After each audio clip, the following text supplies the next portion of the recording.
Ito tayo ng may sabaw na bulang lang Batangas.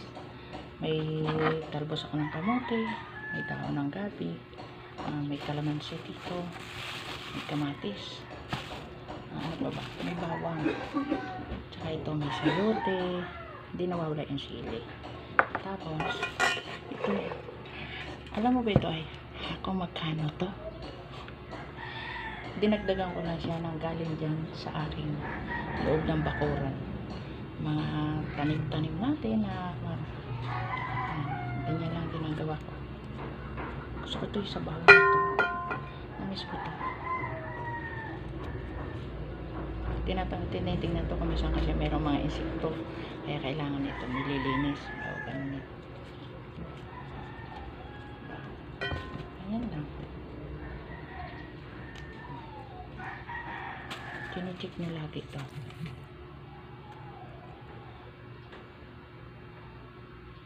Kailangan naka-check ito. Kasi mayroong insekto. Nililinis yun. Kaya na nga po, nilaga ko na muna yung sitaw. Ganyan lang. Simpleng gulay lang yan. Ano mo kung magkano lang yan? 50 pesos. Isang sayote. Ayan, may talong, may isang talong, may sili. Lalagyan din natin siya ng kamatis. Tapos yan, yung hinimay ko kanina mga gulay-gulay. Kasi nawawala yung ating pampasarap. Diba? Ganyan lang ako magluto. Ayan na. Luto na siya.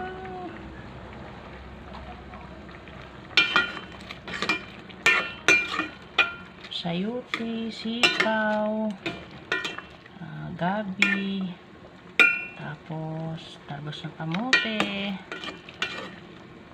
Yan lang. Simpleng namiss na daw ng mga anak ko magluto ako ng ganyan. Nakain ba kayo niyan? Halagang 50 pesos. Ayan. Ang simpleng gulay ng lola nyo. Pero ang alam ko ay ito ay pagkain masustansya, pagkain na mahihirap sa probinsya. Ito ang pinaka-paborito ng lahat. Gusto nyo rin ba yan? Panay na kayo, kakain na tayo. Ayan, tuloy na.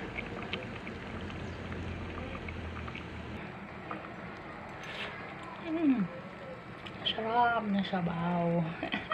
Ito yung pinakalas na ingredients niya.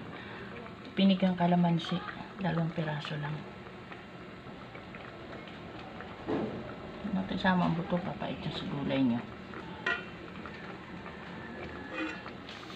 Nagpapasarap kalamansi. Konti lang, wag masyadong marami kaya hindi naman siya para hindi naman siya maasim.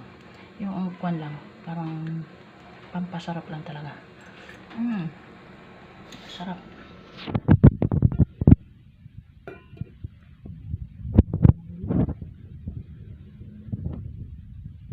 Sarap yun ay sitaw, talong, sayote, may talbos ng gabi, tsaka may talbos ng kamote, may kamatis, may bawang, kaya lang kalamansi at kamatis. Diba? Yun lang ang simpleng tanghalian namin ngayon. Ganyan talaga pag mahirap, pero sa amin to ay napakasarap. Paborito ito ng aking mga anak. Okay, thank you so much. God bless. Love you all. Follow for more. Thank you for watching.